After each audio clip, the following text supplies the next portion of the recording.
وکفا والصلاة والسلام علی سید الانبیاء معد الجود والعطاء وعلی آلہ وصحبہ وبارک وسلم دائما ابدا اما بعد اعوذ باللہ من الشیطان الرجیم بسم اللہ الرحمن الرحیم ان اللہ وملائکتہ یصلون علی النبی یا ایہا الذین آمنوا صلوا علیہ وسلموا تسلیما اللہم صلی وسلم وبارک علی سیدنا و مولانا و نبینا محمد النبی الامی الکریم وعلی آلہ و اصحابہ اجمعین الصلاة والسلام علیک یا سیدی یا رسول اللہ وعلی آلک و اصحابک یا سیدی یا حبیب اللہ الصلاة والسلام علیک یا سیدی یا رحمت للعالمین وعلی آلک و اصحابک یا سیدی یا سیدی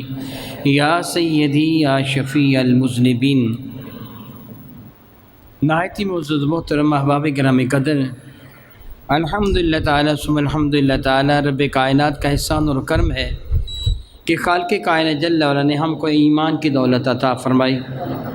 دعا کرتا ہوں رب کائنات میرے کریم آقا رسول عربی کے صدقہ سے اس نعمت میں اضافہ فرمائے، برکت عطا فرمائے، یہ ایمان کی نعمت کبھی بھی واپس نہ رکھیں۔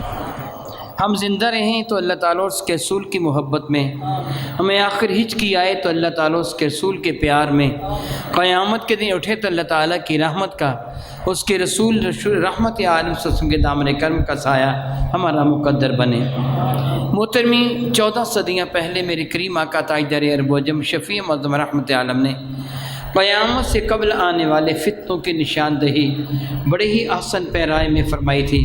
حضرت سیدنا حذیفہ رضی اللہ تعالیٰ عنہ ارشاد فرماتے ہیں، رسول رحمت صلی اللہ علیہ وسلم صبح نماز فجر کے بعد خطبہ ارشاد فرمانے کے لیے ممبر شیفہ پہ تشریف فرما رہے۔ آپ نے خطبہ ارشاد فرمانا شروع کیا یہاں تک کہ ظہر کا وقت ہو گیا۔ نماز ظہر کے لیے ممبر سے نیچے تشریف لائے، پھر ممبر شیفہ پہ جلوہ فرما ہوئے، پھر خطبہ دینا شروع کیا۔ نماز عصر مغرب شام ہو گئی۔ میرے نبی فرماتے ہیں، حضرت حذیفہ فرماتے ہیں کہ میرے کریم آقا رسول عربی شفیع معظم رحمۃ اللہ نے ابتدا سے لے کے قیامت تک کے سارے واقعات بیان فرما دیے ہیں۔ یہ صحیح بخاری شریف کی حدیث سے مبارکہ ہے جس کا مفہوم میں نے آپ کے سامنے بیان کیا۔ میرے کریم آقا تاجدار عرب و عجم شفیع معظم رحمت عالم نے یہ بھی ارشاد فرمایا، کتاب الفتن میں ہے، آپ کا جی چاہے تو مشکوٰۃ شریف کتاب الفتن کا مطالعہ کر لیں، بہت زیادہ کتابیں بھی خریدنے کی ضرورت نہیں، اس ایک کتاب کا مطالعہ کر لیں، آپ کو کئی کچھ مل جائے گا۔ میرے کریم آقا تاجدار عرب و عجم شفیع معظم رحمت عالم نے ارشاد گرامی قدر فرمایا کہ فتنے اس قدر شدت کے ساتھ ہوں گے، اس قدر شدت کے ساتھ ہوں گے کہ میرے نبی نے مثال دے تو ارشاد گرامی قدر فرمایا کہ میں نے تمہارے گھروں میں فتنوں کو نازل ہوتے ہوئے اس طرح دیکھا ہے جس طرح بارش کے دنوں میں پانی کے قطرے گرا کرتے ہیں۔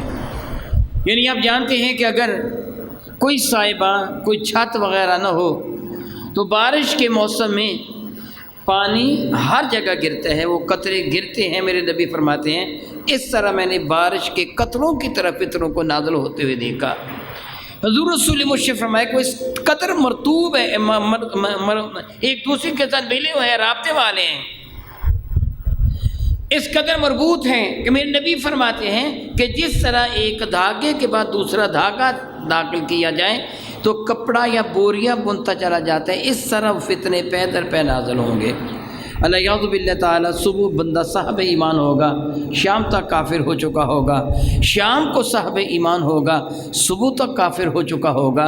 یعنی الیاذ باللہ تعالیٰ دین متین پر قائم رہنا بہت زیادہ مشکل ہو جائے گا۔ میرے کریم آقا نے یہ بھی فرمایا تھا، جامع ترمذی کے اندر ہے کہ میرے بعد 30 کذاب آئیں گے،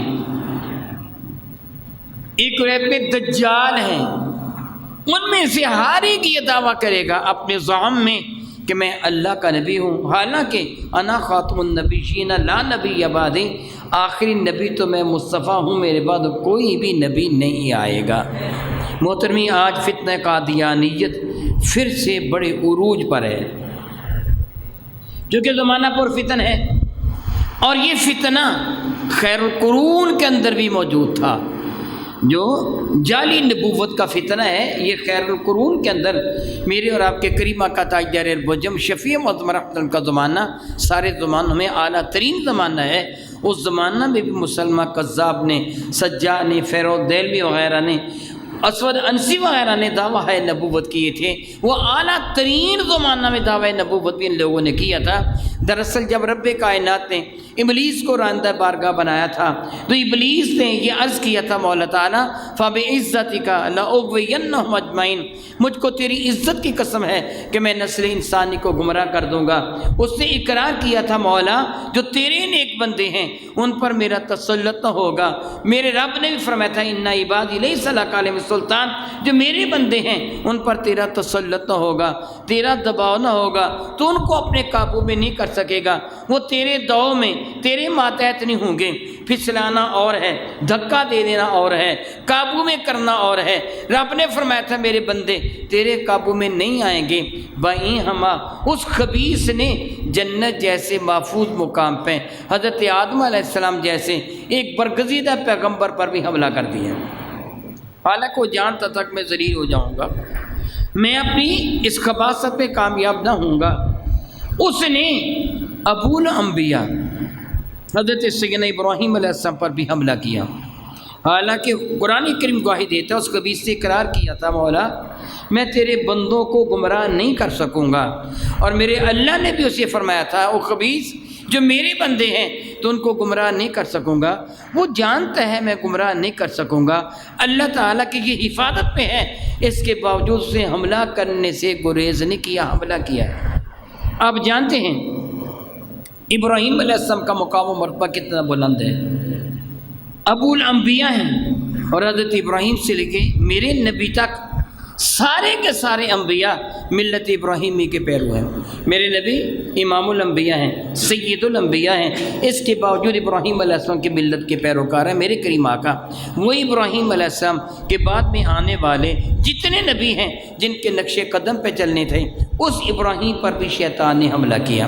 آپ جانتے ہیں، آپ مجھے بتائیے، میں آپ سے سوال کرتا ہوں کہ حاجی میدان مینا میں رمی جمار کرتا ہے، پتھروں کو کینکری مارتا ہے، کیوں مارتا ہے بھلا؟ یہ کس کی سنت ہے؟ جی ہاں، حضرت ابراہیم علیہ السلام کی سنت ہے۔ کیا ہوا تھا؟ شیطان نے ابراہیم علیہ السلام پر حملہ کیا تھا۔ ایسے ہوا تھا نا کہ بچے کو ذبح نہ کر، ابراہیم علیہ السلام پر حملہ کیا، اتنے بڑے نبی پر بھی شیطان نے حملہ کیا، میں اور تو کس بات کی بولی ہیں؟ میری اور تیری حیثیت کیا ہے کہ ہم شیطان سے بچے ہوئے ہیں؟ اس خبیث سے تو میرے نبی پر بھی حملہ کیا تھا، صحیح حدیث سے بارکہ ہے۔ میرے قریب فرماتے شیطان خبیث آیا تھا مجھ پر آگ کے اس سے انگارے پھینکنے شروع کر دی میرے نبی پر، حالانکہ رب کائنات کے میرے آقا محبوب ہیں۔ اللہ کی عزت کی قسم میرے نبی سے بڑھ کر اللہ نے کوئی مخلوق کی عزت والی پیدا کی ہی نہیں ہے۔ اللہ تعالیٰ ان کو محافظ حامی و ناصر ہے۔ ان ساری باتوں کے باوجود شیطان نے آ کر میرے نبی پر صلی اللہ علیہ وسلم آگ پھینکنی شروع کر دی، نقصان پہنچانے کی کوشش کی۔ یک جبریل آیا تھا، تھپڑ مارا کہ دور پھینک دیا۔ وہ خبیث باز نہیں آتا جو میرے نبی پر بھی حملہ کرتا ہے، میں اور آپ کس بات کی مولی ہیں؟ مجھ پر وہ حملہ نہ کرے، میں کہوں میں محفوظ ہوں، آپ کہیں کہ آپ محفوظ ہیں۔ شیطان کے اس داؤ اور فریب سے بچنے کے لیے ضروری ہے کہ اپنے ایمان کی حفاظت کی خاطر ان فتنوں کی نشاندہی ہمارے سامنے ہو جائے کہ جو فتنے الیاذ باللہ تعالیٰ قیامت کے دن ایمان کو برباد کرنے کے لیے آ رہے ہیں۔ ان فتنوں میں ایک بڑا فتنہ دجال قادیان کا ہے۔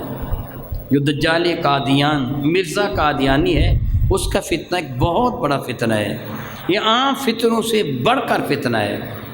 اور اس فتنے کی ابتدا اس دن سے نہیں ہوئی، بلکہ میں یوں کہوں گا کہ جس طرح حضرت آدم کی تخلیق سے پہلے شیطان پیدا ہو چکا تھا، برائی پہلے پیدا ہوئی ہے، بھلائی بعد میں پیدا ہوئی ہے، شیطان پہلے پیدا ہوا ہے، آدم بعد میں پیدا ہوئے ہیں، یہ سلسلہ چلتا آیا یہ سلسلہ۔ جس طرح ابھی میں کہہ چکا ہوں کہ میرے کریم آقا رسول عربی کے دور مسعود میں بھی مسلمہ کذاب مدعی نبوت بڑے کروفر کے ساتھ آیا تھا، فیروز دہلوی بھی، اسود انسی بھی، سجاد بھی، اس طرح کتنے وہ خبیث لوگ تھے جنہوں نے دعویٰ ہے نبوت کی، اسحاق، اکرس، مغربی وغیرہ، مگر رب کائنات ان کو ہلاک و برباد کر کے رکھ دیا۔ یہ سلسلہ شیطان لعین کے اغوا سے کفار مکہ کا وہ جملہ جو انہوں نے حدیبیہ کے بعد کہا تھا، اس پر کافر آج تک عمل کرتے ہیں۔ مقام حدیبیہ میں سہیل بن عامر اور عروہ بن مسعود ثقفی، یہ دونوں کفار کے نمائندے بن کے آئے تھے، اور انہوں نے صحابہ کرام کے دلوں میں میرے نبی کا احترام اور عزت جو دیکھا کہ حضور رحمت عالم جو وضو فرماتے ہیں تو صحابہ کرام اپنے ہاتھ وضو کے پانی کے نیچے پھیلا رہے ہیں، میرے نبی اپنا لعاب دہن پھینک رہے ہیں تو صحابہ کرام اس کو اپنے مبارک ہاتھوں پہ لے کر اپنے چہروں کا غازہ بنا رہے ہیں۔ انہوں نے حدیبیہ سے واپسی پر کفار مکہ کو کچھ تاریخی جملے کہے تھے۔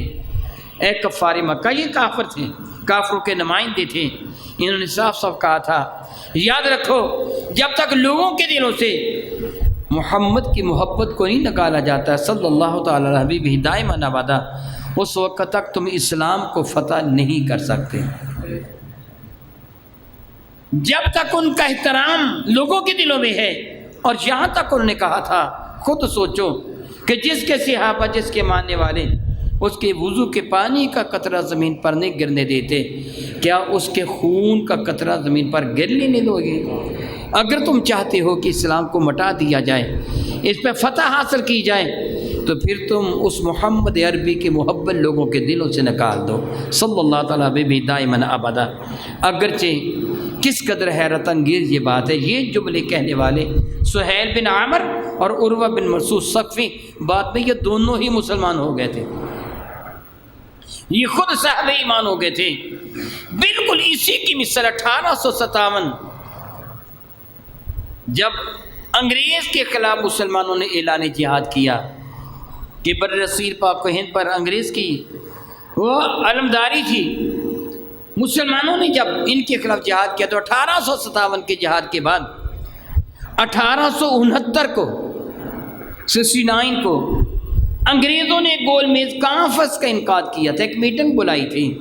بہت چالاک اور بڑی خبیث قوم ہے وہ فرنگی، انہوں نے اس وقت کے جو ان کے نزدیک عقل مند و دانا تھے، مختلف اخبارات اور رسائل کے ایڈیٹرز، مختلف یونیورسٹی اور کالج کے پرنسپل اور وائس چانسلر، فوج کے اعلیٰ عہدیدار، ان کو بلا کر انہوں نے ایک ذمہ داری سونپی تھی کہ ایک تحقیقاتی کمیٹی، ایک ریسرچ کمیٹی ہم قائم کر رہے ہیں، تحقیقات کر کے بتاؤ مسلمانوں کی نفسیات کا جائزہ لے کر کہ مسلمانوں کو دبانے کے لیے کون سا حربہ کارگر ہوگا۔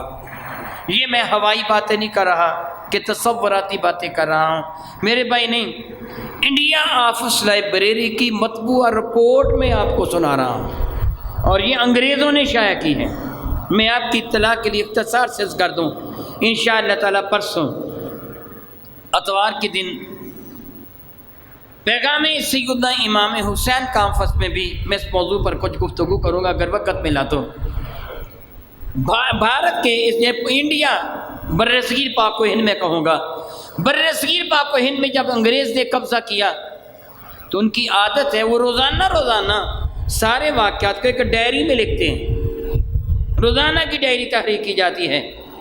ان کی حکومت کا وہ 100 سالہ جتنا بھی عرصہ تھا، جو انہوں نے فیصلے کیے، جو انہوں نے کام کیے، سب کچھ وہ ضبط تحریر میں لا چکے، لکھا ہوا ہے وہ سارے کا سارا، اور وہ سارے کا سارا انگلینڈ میں ایک مکان کے اندر ہے جسے انڈیا آفس لائبریری کا نام دیا گیا ہے، کہ انڈیا میں جو انہوں نے اپنی حکومت کی تھی، کب کیا ہوا، کب کیا ہوا، کب کیا ہوا، انہوں نے یہ رپورٹ شائع کی ہے کہ کیا ہوا تھا۔ ان کی رپورٹ کے مطابق اس گول میز کانفرنس میں جب ان لوگوں کو یہ ذمہ داری سونپی گئی کہ تم تحقیقات کر کے بتاؤ کہ مسلمانوں کو کس طرح نیچا دکھایا جا سکتا ہے، تو اس کمیٹی نے جو رپورٹ ان کو واپس دی یہ تھا کہ مسلمانوں کے دلوں سے 2 چیزوں کی محبت کو نکال دو، 2 کی محبت کو نکال دو۔ احترام کو نکال دو، جذبے کو نکال دو، مسلمان کتنا بڑا نمازی بھی ہوگا، کتنا بڑا حاجی بھی ہوگا، کیسا عابد الزاہد بھی ہوگا، یوں سمجھو جس طرح جسم سے روح نکل جائے، جسم بیکار ہو جاتا ہے، مسلمان بیکار ہوگا، بے فکر ہو جاؤ۔ وہ دو چیزیں کیا تھیں؟ انہوں نے کہا کہ ایک ان کے دل سے ان کے نبی کی محبت نکال دو، دوسرا جذبہ جہاد نکال دو۔ یہ انڈیا حافظ لائبریری کی رپورٹ ہے کہ انہوں نے یہ کہا دو چیزیں نکالو، ایک بلا کیا؟ ان کے دل سے ان کے نبی کی، دوسرا جذبہ جہاد نکال دو۔ پھر انگریز نے اس پر اپنے خزانوں کے منہ کھول دیے، مولوی نما انسانوں کو خریدا گیا، پیر کہلوانے والوں کو خریدا گیا، جبے کبے والوں پر انہوں نے اپنے خزانوں کے منہ کھول دیے۔ اللہ یاد باللہ تعالیٰ ثم اللہ یاد باللہ تعالیٰ، اگر کوئی کافر یہ جملے کہتا تو شاید اسے کبھی معاف نہ کیا جاتا، اسی وقت قتل کر دیا جاتا۔ یہ جملے ان کے منہ سے کہلوائے گئے جن مسلمانوں کے نزدیک عزت والے علماء تھے۔ کیا کچھ کہلوایا گیا؟ نبی تو ہمارے بڑے بھائی سے زیادہ عزت نہیں رکھتا، نبی تو مر کر مٹی میں مل گیا ہے، نبی کو تو دیوار کے پیچھے کا علم نہیں ہے، نبی تو اپنی بیٹی فاطمہ کی شفاعت بھی نہیں کروا سکے گا، نبی کی حیثیت ایک ڈاکیے کی ہے، نبی کی حیثیت اس سے بڑھ کر کچھ نہیں۔ میرے کریم آقا تاجدار عرب و عجم شفیع معظم رحمت کون مکہ کی عزت و عظمت کو نیچا کرنے کی کوشش کی گئی۔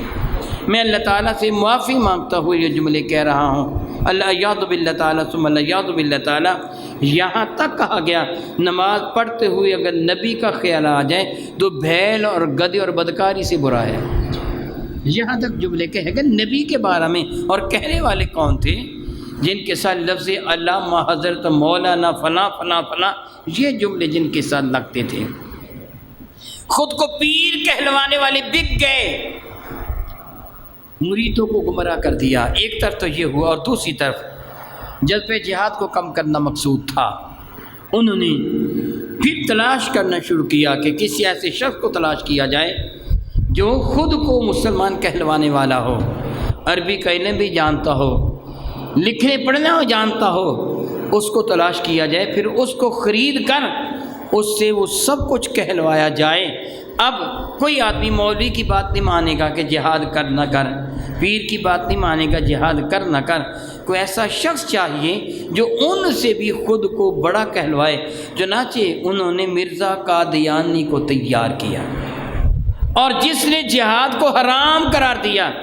یاد رکھیے ہم حنفی ہیں، الحمدللہ تعالیٰ ثم الحمدللہ تعالیٰ، ہمارے نزدیک جو شخص دعوی نبوت کرے وہ کتنا بڑا کافر ہے، جو شخص دعوی نبوت کرے میرے نبی کے بعد وہ کتنا بڑا کافر ہے، اس کا اندازہ آپ کس بات سے ہو جائے گا۔ حضرت امام اعظم ابو حنیفہ رحمۃ اللہ تعالیٰ کا یہ فتویٰ ہے، جو بندہ دعوی نبوت کرے رسول اللہ کے بعد کہے کہ میں اللہ کا نبی ہوں، وہ تو کافر ہے ہی۔ بھلا کیا وہ تو کافر ہے ہی؟ کوئی دوسرا بندہ اس کے پاس چلا جاتا ہے کہ میں تیرے پاس اس لیے آیا ہوں کہ تو نے دعویٰ کیا کہ میں نبی ہوں، تیرے پاس کوئی تیری نبوت کی دلیل ہے؟ جو دلیل مانگنے کے لیے جائے گا وہ بھی کافر ہو جائے گا۔ کیوں دلیل مانگنے کے لیے گیا ہے؟ کہ اسے کوئی شک تھا کہ حضور کے بعد کوئی نبی آ سکتا ہے کہ نہیں؟ دلیل نہ اس سے مانگے، اسے کہے مجھے دلیل کی ضرورت نہیں، میں جانتا ہوں تو شیطان کا چہلا کافر ہے۔ وہ کہے میں تیرے سامنے دلائل پیش کرتا ہوں، کوئی دلیل نہ سنے اس کی، جو دلیل طلب کرے گا وہ بھی کافر ہو جائے گا۔ اتنا بڑا یہ جرم ہے دعوی نبوت کرنا۔ دجال قادیان سے دعوی نبوت کروایا گیا، اور دجال قادیان نے خود ہی قرار کیا کیا، حیران ہوتا ہوں کہ ایسا مقبوط الخواص انسان جس کے حواس ہی درست نہیں تھے، فاطر العقل قسم کا انسان، اسے نبی تسلیم کر لیا ان جاہلوں نے۔ بہت حیرانی کی بات ہے، بہت حیرانی کی بات ہے، جو اپنے بٹن بھی سیدھے نہیں لگایا کرتا تھا اس کو نبی تسلیم کر لیا۔ انشاءاللہ تعالیٰ اگر وقت ہوا تو بعض باتیں اس کی وہ پرسوں اتوار کے دن اگر اللہ نے زندگی دی، فجر کے بعد جو پروگرام ہوگا میں وہاں عرض کروں گا۔ وہ کتنا زیادہ فاطر العقل مقبوط الحواس تھا کہ اس کی عقل ہی ٹھکانے نہیں ہوا کرتی تھی، جاہل کانا اور لنجا تھا وہ انسان۔ جس کو نبی بنائے بیٹھے ہیں اللہ یعوذ باللہ تعالیٰ، عقل پر کتنا پردہ پڑ گیا اللہ یعوذ باللہ تعالیٰ ثم اللہ یعوذ باللہ تعالیٰ۔ پھر وہ خود اقرار کرتا ہے اگر میں کچھ جملے اپنی طرف سے کہوں کہ اس نے یہ کہا یہ کہا یہ کہا تو بعض اوقات جملے آگے پیچھے ہو جاتے ہیں، سننے والے کنفیوژن کا شکار ہو جاتے ہیں۔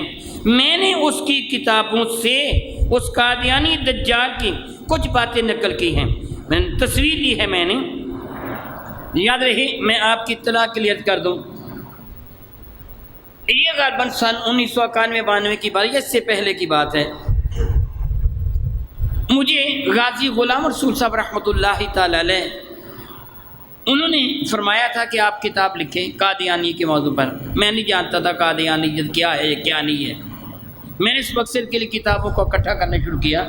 اس زمانہ میں مولانا محمد دین صاحب رحمۃ اللہ تعالی علیہ جو لوگ پیارے ہو گئے ہیں، الخطیب کتاب جو لکھی ہیں، میں ان کے پاس گیا کہ آپ کے پاس کتابیں ہیں، تو انہوں نے مجھے کتابیں عطا فرما دی۔ قادیانیوں کی کتابیں ان زمانے میں نہیں ملتی تھی کیونکہ ان کی تبلیغ پر پابندی تھی، کتابیں نہیں ملتی تھی۔ میں نے وہ کتابیں فوٹو اسٹیٹ کروا لی، بحمد اللہ تعالیٰ میرے پاس فوٹو کاپیاں موجود ہیں۔ کوئی آدمی کہے نا کہ میں اپنی آنکھوں سے دیکھ سکتا ہے، یہ اس کی کتاب تریاق القلوب کی عبارت ہے جو میں پڑھ کے سنا رہا ہوں کہ قادیانی دجال کو انگریزوں نے بنایا اور کس مقصد کے لیے بنایا۔ وہ کہتا ہے، سنیے، دجال قادیان اپنی کتاب تریاق القلوب کے صفحہ نمبر 27 پر تحریر کرتا ہے، کہتا ہے میری عمر کا اکثر حصہ اس سلطنت انگریزی کی تائید اور حمایت میں گزرا ہے، یعنی سلطنت انگریزی کی تائید اور حمایت میں دعویٰ خبیث کرتا ہے وہ مسلمانوں کا نبی ہو، حمایت عیسائیوں کی کر رہا ہے۔ کہتا ہے میں نے ممانعت جہاد اور انگریزی اطاعت کے بارے میں ممانعت جہاد کی مخالفت اور انگریزی اطاعت کے بارے میں اتنی کتابیں لکھی ہیں، اتنے اشتہارات لکھے ہیں کہ اگر وہ رسائل وہ کتابیں اکٹھی کی جائیں تو 50 الماریاں ان سے بھر سکتی ہیں۔ یہ کتابیں کس موضوع پہ لکھی ہیں کہ جہاد ہے، منع ہے، حرام ہے، انگریز کی اطاعت کرو، ساری کتابیں اس موضوع پہ لکھی ہیں۔ انگریز کی اطاعت کے لیے سب کچھ کیا گیا۔ پھر یہ کہتے ہیں میں نے ایسی کتابوں کو تمام ممالک عرب میں مصر، شام، کابل، روم تک پہنچا دیا ہے۔ بتاؤ کون اس کو پیسے دیتا تھا کتابیں لکھوانے کے لیے؟ دنیا میں کتابیں پھیلانے کے لیے کون لابی کام کرتی تھی؟ کس کے تحت یہ سب کچھ ہو رہا تھا؟ پھر وہ کہتے ہیں کہ میری ہمیشہ یہ کوشش رہی ہے کہ مسلمان اس سلطنت یعنی انگریزوں کے سچے خیر خواہ ہو جائیں، اور مہدی خونی مسیح خونی کی بے اثر روایتیں اور جہاد کے جوش جلانے والے مسائل جو احمقوں کے دلوں کو خراب کرتے ہیں ان کے دلوں سے معدوم ہو جائیں۔ الیاذ باللہ تعالیٰ ثم الیاذ باللہ تعالیٰ وہ جہاد کے مسائل کو احمقوں کے مسائل کہہ رہا ہے، اور جہاد کا حکم تو میرے نبی نے دیا ہے، مجاہدوا فی سبیلی، یہ اللہ کا حکم ہے، میری راہ میں جد و جہد کرو۔ جہاد کا حکم اللہ نے دیا، اور خبیث کہہ رہا کہ احمقوں کا حکم ہے، احمقوں کا خیال ہے الیاذ باللہ تعالیٰ۔ اور یہ کہتا ہے کہ مہدی خونی اور مسیح خونی، یہ کس بنا پہ اس نے کہا؟ میرے نبی کا ارشاد گرامی قدر ہے جب حضرت مہدی آ جائیں گے، جب حضرت عیسیٰ علیہ السلام دوبارہ دنیا میں میرے نبی کی امتی بن کے تشریف لائیں گے، آج دنیا میں عیسائی بھی ہیں، یہودی بھی ہیں، سکھ بھی ہیں، ہندو اللہ حاضر القیاس، بہت سارے کافر بھی ہیں، مشرک بھی ہیں، لیکن جب حضرت عیسیٰ کا وہ زمانہ آ جائے گا، حضرت مہدی کا وہ زمانہ آ جائے گا، وہ ان کے خلاف جہاد فرمائیں گے۔ دو میں سے ایک بات کو قبول کرنا ہوگا، یا اسلام قبول کرنا ہوگا یا موت کو قبول کرنا ہوگا۔ سارے کے سارے یہودی، عیسائی اور کافر یا مسلمان ہو جائیں گے یا قتل کر دیے جائیں گے، وہ جہاد کریں گے۔ یہ خبیث کہتے ہیں وہ خونی مسیح، خونی مہدی، میں وہ نہیں ہوں، وہ تو احمق ہے اللہ یعوذ باللہ تعالیٰ ثم اللہ یعوذ باللہ تعالیٰ۔ یہ خبیث گستاخی بھی بک رہا ہے اور یہ بتا رہا ہے کہ میں جہاد کو ختم کرنے کے لیے آیا ہوں۔ اور پھر یہ تریاق القلوب کے صفحہ نمبر 28 اور روحانی خزائن جلد نمبر 15 صفحہ 156 پر مرزا قادیانی بکواس بکتا ہے کہ میں 20 برس تک یہی تعلیم دیتا رہا کہ گورنمنٹ گورنمنٹ انگریزی کی حمایت کی جائے، اور میں اپنے مریدوں کو یہی ہدایت کرتا رہا۔ وہ یہ کہتے ہیں کہ میں جانتا ہوں کہ خدا تعالیٰ کا اپنے خاص فضل و کرم سے میری اور میری جماعت کی پناہ اس سلطنت کو بنا دیا ہے، اور ہم اس سلطنت کے زیر سایہ ہمیں وہ امن حاصل ہے۔ اللہ یعوذ باللہ تعالیٰ، غور کیجیے، کہتے ہیں کہ اللہ کا میں احسان مانتا ہوں کہ مجھے انگریزی سلطنت کے زیر سایہ کام کرنے کا موقع ملا اور مجھے اس میں امن حاصل ہے۔ اگلا جملہ سنیے، وہ یہ کہتے ہیں یہ امن جو مجھے انگریز گورنمنٹ کے تحت امن ہے، ایسا امن نہ مجھے مکہ میں مل سکتا ہے نہ مدینہ میں مل سکتا ہے۔ کہتا جتنی یہ گورنمنٹ الحمدللہ ہے، نہ مکہ میں ہے نہ مدینہ میں نہ کسی اور ملک میں مجھے وہ کچھ مل سکتے ہیں جو گورنمنٹ نے یعنی ان بدبختوں نے مجھے دیا ہے، وہ مجھے اور کہیں بھی نہیں مل سکتا۔ اس بدبخت نے مزید اس بات کو اجاگر کرنے کے لیے میں نے چند ایک حوالہ جات، میں نے یہ فوٹو لیے ہیں، میں آپ کو جو سنا رہا ہوں اس سے کہا، میں یہاں ایک بات عرض کر دوں جو میں پہلے بیان کر چکا ہوں۔ 1857 میں مسلمانوں نے انگریزوں کے خلاف جہاد کا علم بلند کیا تھا اور انگریزوں کو ناک و چنے چبوا دیے تھے۔ پھر انگریز مجبور ہو کر اس سے یہ سارے کا سارا پروگرام ترتیب دیا تھا۔ اب اس کا وہ بیان پڑھیے جو اس نے اپنی کتاب روحانی خزائن کی جلد نمبر 6 صفحہ نمبر 380 پر نقل کیا ہے۔ یہ کہتا ہے بعض احمق، نادان، جاہل لوگ مجھ سے یہ پوچھتے ہیں کیا اس گورنمنٹ برٹش کے خلاف جہاد کرنا جائز ہے کہ نہیں، یعنی ان انگریزوں کے خلاف، ان فرنگیوں کے خلاف جہاد کرنا جائز ہے کہ نہیں۔ وہ کہتے ہیں سو یاد رہے میں یہ کہہ رہا ہوں یہ سوال ان کا نہایت ہی حماقت اور بے وقوفی ہے۔ وہ آگے کہتا ہے یہ جہاد کرنا نہایت حماقت اور بے وقوفی کا سوال ہے۔ وہ یہ کہتے ہیں جس کے احسانات کا یعنی ہماری گورنمنٹ وہ اعلیٰ گورنمنٹ ہے، جس کے احسانات کا شکر ادا کرنا عین فرض اور واجب ہے، یعنی ان انگریزوں کا شکر ادا کرنا کیسا عقل کا اندھا ہے، شکر رب کائنات کا ادا کرنا واجب ہے، فرض ہے۔ یہ انگریز کا شکر ادا کر رہا ہے اور کہہ رہا ہے یہ اس لیے میں کہہ رہا ہوں اور سچ سچ کہتا ہوں کہ محسن اور بدخواہی کرنا یعنی اس گورنمنٹ کے ساتھ لڑائی کرنا، اس کی برائی کا سوچنا، اس کے بارے میں برا خیال کرنا ایک حرامی اور بدکار آدمی کا کام ہے۔ گویا جو انگریز کی مخالفت کرتا اس کو حرامی اور بدکار یہ خبیث کہتا ہے۔ انگریزوں کا پروردہ، انگریزوں کا چیلا خود یہ کہتا ہے کہ میں انگریز جانتے ہیں کہ میں انگریزوں کا خود کاشتہ پودا ہوں۔ خود کاشتہ پودا والا کسے کہا جاتا ہے؟ جس پودے کو خود کاشت کیا جائے، جو پودا خود لگایا جائے نا اس کو کہتے ہیں خود کاشتہ پودا۔ اس سے اپنی کئی کتابوں میں یہ جملہ تحریر کیا ہے کہ انگریز گورنمنٹ جانتی ہے کہ میں ان کا خود کاشتہ پودا ہوں، انہوں نے ہی مجھے ایجاد کیا، مجھے بویا انہوں نے اور میں ان کا پروردہ ہوں۔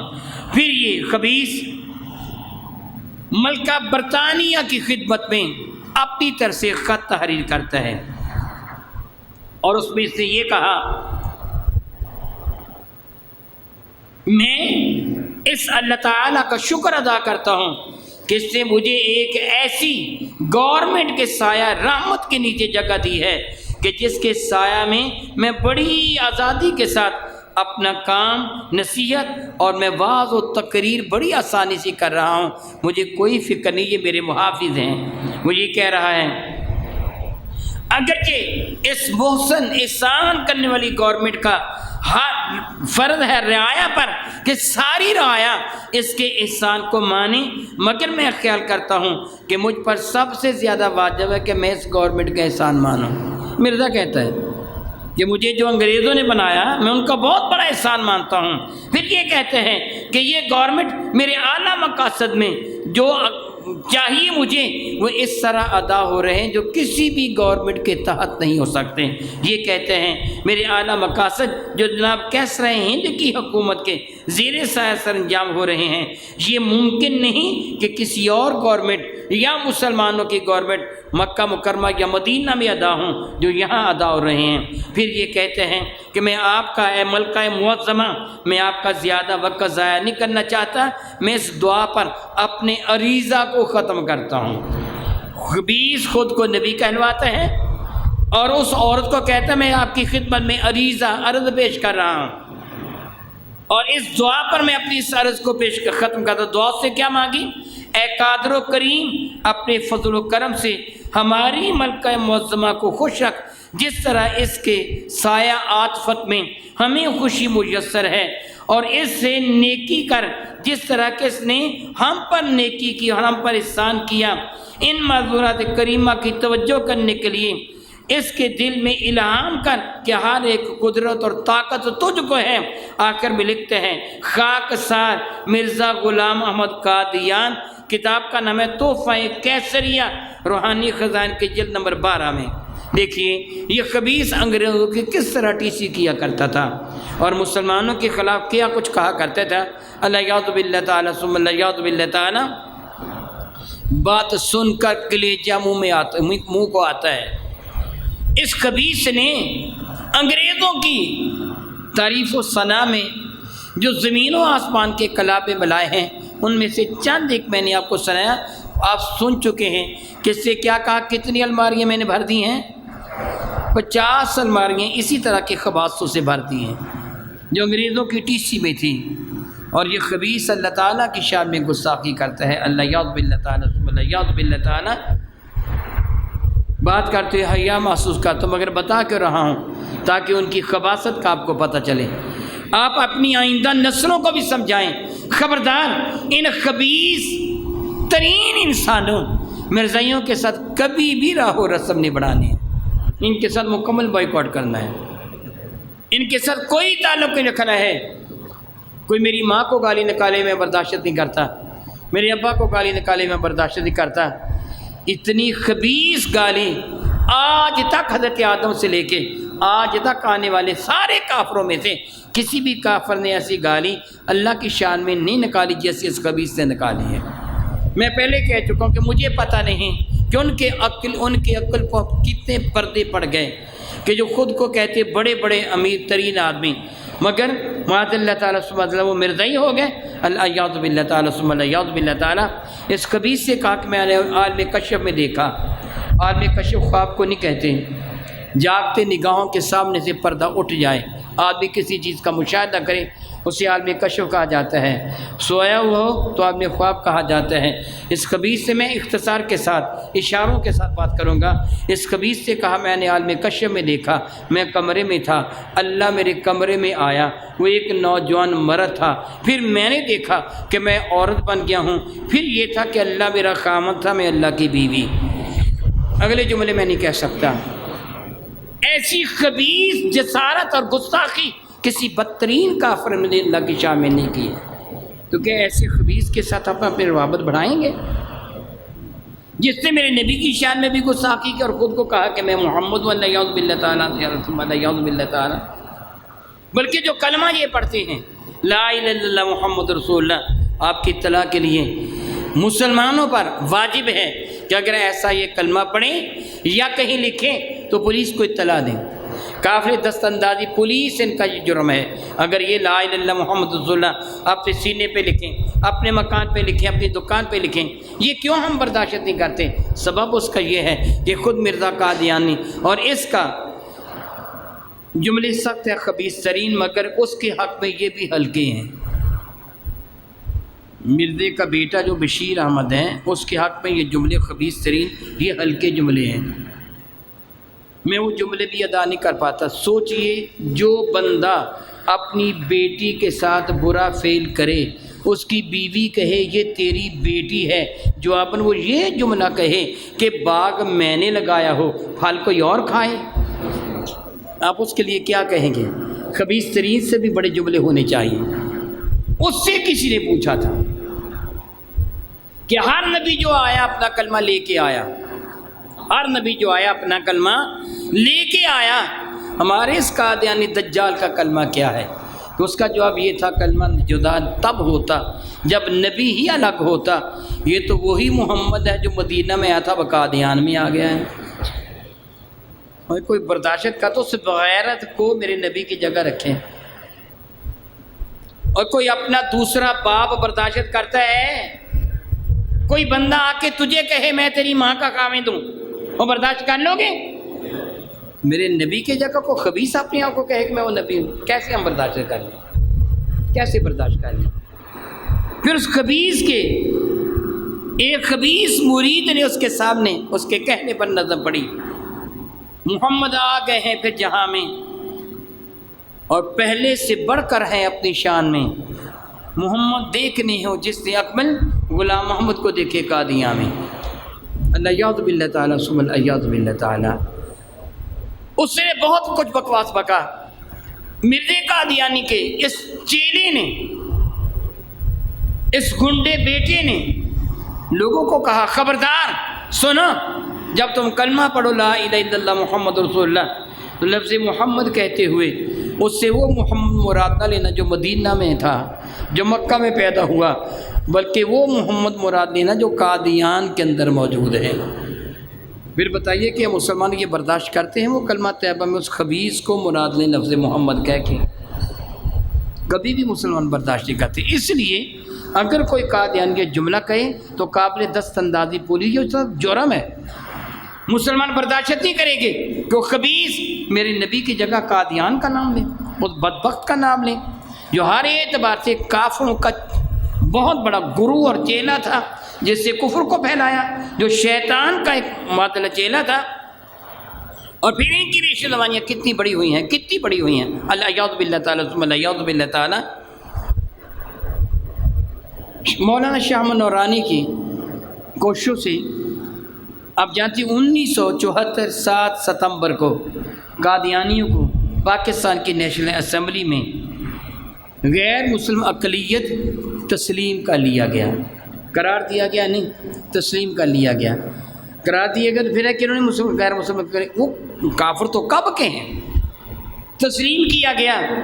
اور وہ زمانہ والا کس کی حکومت کا تھا؟ بھٹو صاحب کی حکومت کا تھا، اگرچہ بھٹو صاحب اس سے متفق نہیں تھے، انہوں نے مولانا شاہ احمد نورانی کو انکار کر دیا تھا، اور اس وقت کے اسپیکر صاحبزادہ فاروق نے ان کی اس تحریک کو غیر آئینی قرار دے کے مولانا نورانی کی تحریک کو رد کر دیا تھا۔ پھر آپ پہ احتجاج کیا تھا، اپوزیشن کو ساتھ بنایا تھا۔ خیر یہ ایک لمبا واقعہ ہے۔ بہرحال کوششوں اور کاوشوں کے ساتھ مختلف جماعتوں کو ساتھ ملا کے، مذہبی جماعتوں کو ساتھ ملا کر، سیاسی جماعتوں کو ساتھ ملا کر جو بحث و تمیز ہوئی، اٹارنی جنرل یحییٰ بختیار نے بڑا کلیدی کردار ادا کیا تھا، قابل تحسین کردار تھا۔ شاباش اس شخص کے کہ اس نے مسلمانوں کا مقدمہ اس طرح لڑا جس طرح مسلمانوں کا وکیل لڑا کرتا ہے۔ اور پھر ان کی کوششوں کاوشوں سے رب کریم کی رحمت سے قادیانی کو غیر مسلم اقلیت تسلیم کر لیا گیا۔ پھر اس کا صلہ آپ جانتے ہیں بھٹو کو کیا ملا تھا؟